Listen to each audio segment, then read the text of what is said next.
توبہ کی دو شرطیں ہیں، اور بھی شرطیں ہیں لیکن جو بڑی شرطیں ہیں وہ دو ہیں۔ پہلی شرط توبہ کی یہ ہے ماضی پر ندامت، گزری ہوئی زندگی پر شرمندگی، مولا قصور ہو گیا ہے، گناہ ہو گیا ہے، غلطی کر بیٹھا ہوں، تیری نافرمانی ہو گئی ہے، شریعت کی بھی نافرمانی میں کر بیٹھا ہوں، انتہائی پشیمان ہوں، پریشان ہوں، شرمندہ ہوں۔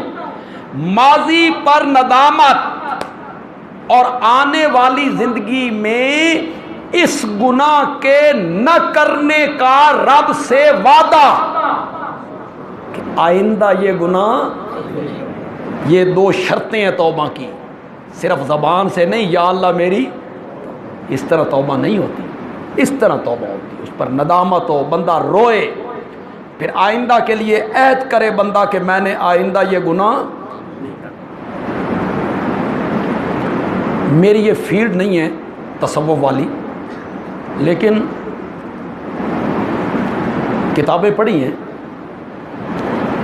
یہ جب آپ توبہ کریں گے کہ یا اللہ جو گناہ میں کر بیٹھا ہوں وہ تو ہو گیا ہے، میں بڑا شرمندہ ہوں، آئندہ میں یہ گناہ نہیں کروں، جب آپ یہ کریں گے نا تو شیطان فوراً آپ کے ذہن میں ایک ضرب لگائے گا۔ شیطان کہے گا اگر تین دوبارہ موقع لب گیا تو یہ گناہ واقعی تو نہیں کرے گا؟ تو بندے کا ضمیر کہتا ہے بے موقع لب گیا تے چھوڑنا ہے تے، تو شیطان کہتا ہے پھر توبہ کرنے کا فائدہ، پاگل ہو گیا؟ جب آئندہ کل پرسوں مہینے سال کے بعد پھر تجھے موقع ملنا ہے، پھر تو نے یہ گناہ کرنا ہے، تو توبہ کرنے کا فائدہ، چھوڑ توبہ۔ شیطان یہ وسوسہ ڈالے، اس کا جواب یہ ہے کہ جب ایک آدمی دوپہر کے ٹائم روٹی کھانے لگتا ہے، کھانا سامنے آ گیا، روٹی آ گئی، کھانے لگا، ایک بندہ سامنے بیٹھا تھا، اس نے کہا کیوں کھاتے ہو بھائی؟ تو یہ کہتا ہے بھوک لگی ہے، بھوک مٹانے کے لیے کھا رہا ہوں۔ وہ بندہ کہتا ہے تو شامی پھر نہیں لگنی؟ شام کو پھر بھی تو لگنی ہے۔ تو آپ کیا جواب دیں گے؟ شام کو لگے گی تو پھر کھاؤں گا، کل صبح لگے گی تو پھر کھاؤں گا۔ آپ نے بھی شیطان کو یہ کہنا ہے کہ میں توبہ کر رہا ہوں، آئندہ گناہ کروں گا تو پھر توبہ کروں گا، پھر گناہ کروں گا تو پھر توبہ کروں گا۔ اس طرح اللہ مجھے ایک نہ ایک دن سچی توبہ کی توفیق بھی۔ تو صغیرہ گناہ نیکیوں سے معاف ہو جاتی، ان الحسنات یذہبن السیئات، قرآن نے کہا ہے۔ لیکن کبیرہ گناہ مت کہ آپ کا ذہن ہو، ہاں وہ میں بات آگے کروں گا، کبیرہ گناہ توبہ سے معاف ہو، استغفار کریں گے آپ، توبہ کریں گے، اللہ تعالیٰ رحمت کر دیں گے، اور گناہ اللہ کیا کر دیں گے؟ معاف کر دیں گے۔ قل یا عبادی الذین اسرفوا علی انفسہم لا تقنطوا من رحمت اللہ فإن اللہ یغفر الذنوب جميعا۔ سبحان اللہ۔ اس کے بعد بھی بندہ اللہ کا نافرمان ہونا گل کوئی نہیں۔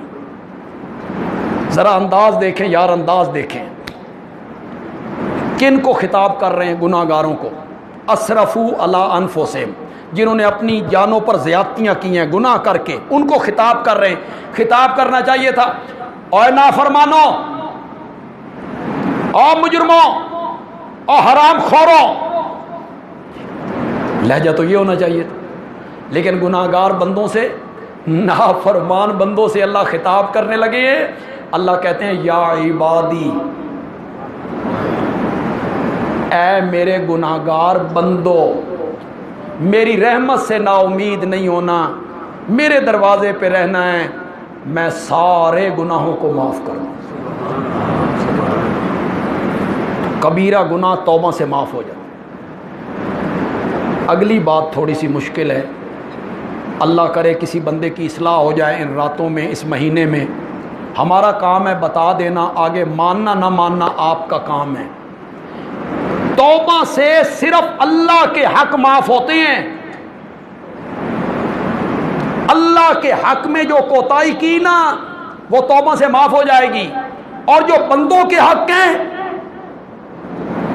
وہ توبہ سے معاف مت کہ آپ کا خیال ہو کہ ہر سال عمرہ کریں گے تو میرے سارے گناہ معاف ہو جائیں گے، میں حج کروں گا تو میرے پچھلے سارے گناہ معاف ہو جائیں گے، میں شب قدر کو جاگوں گا تو میرے سارے گناہ معاف ہو جائیں گے۔ اللہ کے حق میں جو کوتاہی ہوئی ہے وہ اللہ معاف کر دے گا، اور جو بندوں کی کوتاہی کی ہے وہ اللہ معاف نہیں کرے گا اس وقت تک جب تک وہ مظلوم بندہ معاف ہو۔ یہ نہیں ہے کہ لوگوں کے پلاٹوں پہ قبضہ کر لیا جائے، دکانوں پہ قبضے جما لیے جائیں، لوگوں کی زمینوں پہ قبضہ کر لیا جائے، کم تولا جائے، کم تولا جائے، بندوں کا حق غصب کیا جائے، کم ماپا جائے، کم تولا جائے،